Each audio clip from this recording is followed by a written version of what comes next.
Hello, dear students. Welcome to Doctor's Academy for Taxation and Accounting.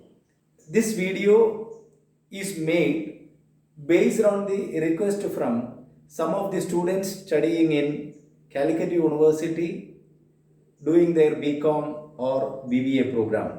They have asked me to solve some of the previous year's question paper in the area of taxation.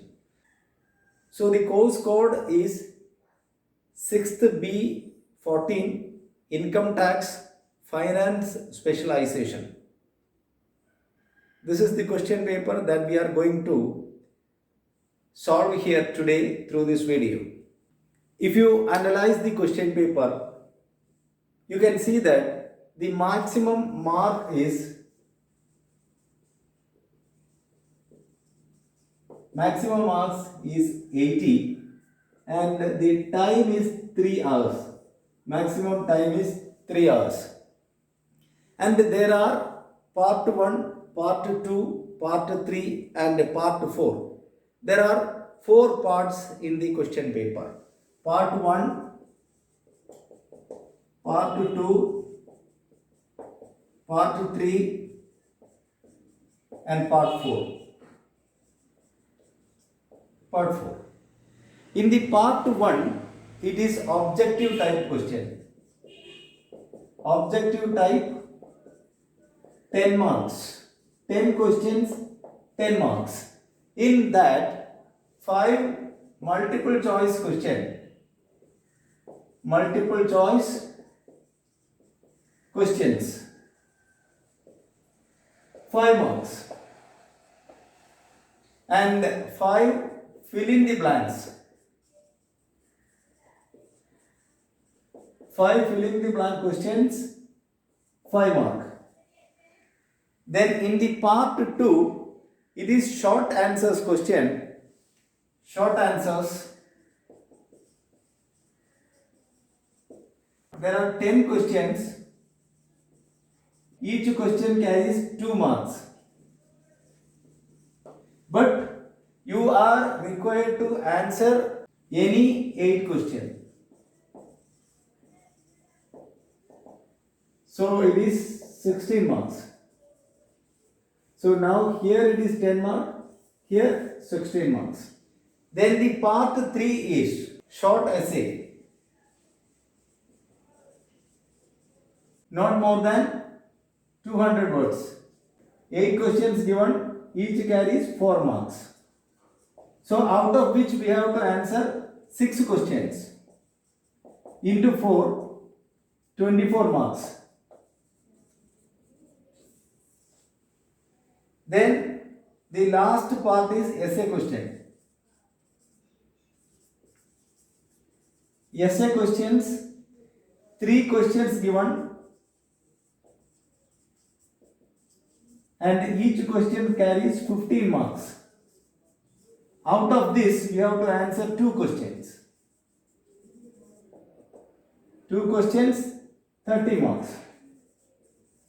Therefore, the total is 30 plus 24 plus 16 equals 70 plus 10 here. So, total equals 80 marks.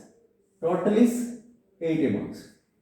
So, this is the pattern of the question which was asked during the last March 2020 for the income tax subject finance specialization. Now let us go detail into the question paper. Hope you can read this question. BBA 6th B 14 Income Tax Finance Specialization Part 1 Objective Type question. So choose the correct answer. First is tax is charged on. Options are total income, income, gross total income, net total income. Here the first answer is tax is charged on total income. Second one, annual value of a self-occupied house property will be municipal valuation, fair rent value, nil, standard rent. Here The answer is nil. When a business as a whole is let out, the income is assessed under business income, income from other sources, capital gains, income from house property. The answer is income from house property. The fourth question is agricultural income has been defined in dash of the Income Tax Act according to section 21A of the Income Tax Act. Fifth question is a person satisfying none of the basic conditions but satisfying both the additional conditions are said to be resident and ordinarily resident, resident but not ordinarily resident, non-resident, none of this. The answer is non-resident. The next is fill in the blanks questions. Income tax rules was passed in the year dash 1961. That is the answer. Next is the maximum rent fixed by the government under the Rent Control Act is called standard rent. Next question is profits on transfer of capital asset is assessed under the head capital gain. The amount left after deduction under chapter 6A is called dash. Answer is taxable income. The last question under this section is deduction under section 80D is for dash. The answer is medical insurance premium. This deduction 80D is eligible for individuals and Hindu undivided family. And the section 2 or the part 2 is short answer question. There are 10 questions given in this section. So out of this we have to answer any 8 questions. Each question carries 2 marks. The first question is who is liable to pay income tax? So the answer is persons whose income is more than the taxable limit during the previous year is liable to pay income tax. Such persons are said to be assessee. And the tax rate is fixed by the government time to time. The assessee has to pay tax at the rate fixed by the government time to time. This is the answer for the first question. Second question, what do you mean by previous year? Dear students, you must study the basic concepts of or the basic terminology. That is, what do we mean by previous year? What do we mean by assessment year? What is financial year? These things are very important and the very concept for income tax. So you must understand this concept thoroughly. Definitely this question will come as 2 mark or 4 mark question. Now here the answer is previous year means the financial year immediately preceding the assessment year. It is a period of 12 months preceding the assessment year. The income which earned during the previous year is taxable or assessable in the next year called assessment year. If it is a newly set up business, the previous year will begins from the date of its existence or date of its commencement. Next question is, what is gratuity? Gratuity is a lump sum amount paid by the employer to the employee as a token of appreciation for the service they have rendered towards the organization. Any death cum retirement gratuity received by an employee is exempted under section 1010 of the Income Tax Act. Next question is, what do you mean by set off and carry forward? Set off means set off of loss or setting off of loss against income of the same year. Set off may be under the same head or set off may be under other heads. set off may be within the head or set off may be between the heads. For example, if loss incurred from one house property, it can be set off against the income from another house property. That is within the head but between sources. Later, even after setting off of that loss, if the assessee is having still remains the loss from the house property, he can adjust with the other heads. So it could be inter-head set off also. Earlier he had done inter-source set off. Later he can do inter-head set off. Now, if it is not possible to set off the loss in the same year, then the assessee can carry forward it to the subsequent year or subsequent years. Such a process is said to be carry forward of loss. So these are the 2 points, set off and carry forward. Set off means adjusting the loss within the head or across heads. Even after that, if not possible to set off, then it can be adjusted to the or carry forwarded to the subsequent year or years. But to become eligible for carry forward and set off, the assessee has to file a return stating that he has incurred loss. Such loss is said to be loss return.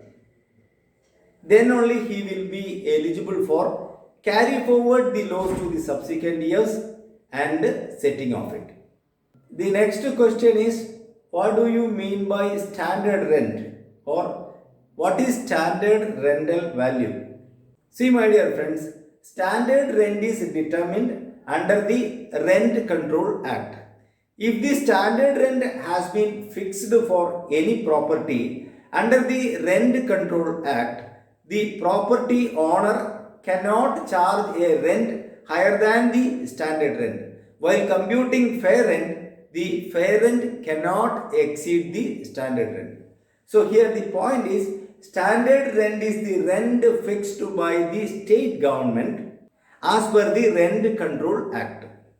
And while computing the fair rent cannot exceed standard rent. Next question. In this question paper, it is stated like this: what are prerequisites? See my dear friends, I hope that term given in the question is wrong. Instead of prerequisite, it should be perquisites. So let me answer what is perquisite. Perquisites may be defined as any casual emoluments or benefit attached to an office or to a position in addition to the salary or wages. Any benefits given in the form of service or kind or goods, then such is said to be perquisites. According to section 17(2), read with rule 3 states that perquisites includes rent-free or concessional accommodation, free car, sweeper, gardener, watchman, personal attendant, gas, electricity, water, etc. provided free of cost, education facility provided, transport facility provided, or prescribed fringe benefit in the form of interest-free or concessional loan, holiday enjoyment, free food, etc., gift, expenses charged to credit card, club expenses, use of movable asset, transfer of movable asset, any other benefits or amenities attached to the office or to the position in the form of kind, goods or service is said to be perquisite. The next question is, who is deemed assessee? See my dear friends, assessee is a person who is liable to pay tax. A person who is deemed to be an assessee for some other person is said to be deemed assessee. See here, that person is not an assessee for his own income, but he is an assessee for others. For example, after the death of a person, his legal representative will be treated as an assessee for the income of the deceased on which the tax has not been paid by the deceased before his death. Similarly, if a person representing a foreigner or a minor or a lunatic is treated as assessee for the income of the foreigner or the income of the minor or the income of the lunatic, as the case may be, such a persons are said to be deemed assessee. The next question is question number 18. What is capital expenditure? See, capital expenditure are expenditure which are incurred in connection with the acquisition and installation of a fixed asset. These are expenditure incurred for increasing the earning capacity of the business. And these capital expenditure are non-recurring in nature. It is incurred for increasing the earning capacity. In the sense that suppose a new plant or machinery installed, then the production will increase. When the production increases, the organization would be able to sell more product. So it will lead for increase the earning of the business. And the capital expenditure normally will be huge in nature. Next question, the 19th question is, who is an assessee in default? When a person is responsible for doing any work under this act and he fails to do it, he is said to be assessee in default. For example, suppose a person who is making payment to another person and that person is liable to pay tax for that income which he is handing over. Before paying it to the person, the payer is responsible for deducting tax at the source and he has to remit it to the government. If he fails to do any of the act, that is either fails to deduct TDS or after deducting TDS if not remitted to the government, then that person is said to be assessee in default. So here the meaning is this person is failed to discharge some activity as per the provisions of this particular act. So he is said to be assessee in default. In this section, the last question, that is the 20th question, is what is partly agricultural income? See, my dear friends, this question comes from the chapter agricultural income. Agricultural income means any rent or revenue received from land which is situated in India and used for agricultural purpose according to section 2(1)(a), or any income derived from such land by the agricultural produce which are directly marketed into the market, or any income derived from the farmhouse.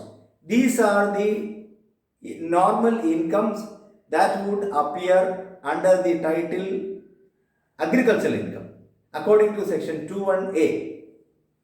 But here the question is, what is partially agricultural income? Partially agricultural income means an income which is partly agricultural income and the remaining part may be business income.